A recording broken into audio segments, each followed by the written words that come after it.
আসসালামু আলাইকুম রহমতুল্লাহ বরকাত। দেখেন, ইসলাম একটা শান্তির জিনিস।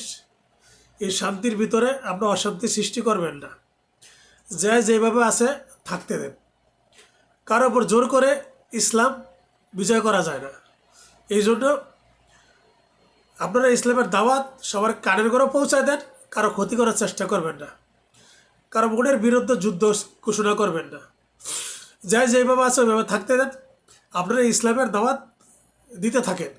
একদিন, 2 দিন, 5 দিন, 10 দিন দিতে দিতে দেখবেন ইনশাল্লাহ সবাই ইসলামের ভালো দিকগুলো দেখব।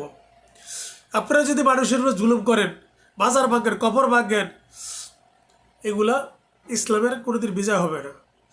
ইসলাম মানুষে ঘৃণা করব। এই জন্য যে যেভাবে আছে এইভাবে থাকতে দেন। সবাইকে আমাদের ইসলামের দিকে ডাকেন। সবাই যেন ইসলামের ভালো দিকটাই দেখে, খারাপ দিক দেখানোর চেষ্টা করবেন না।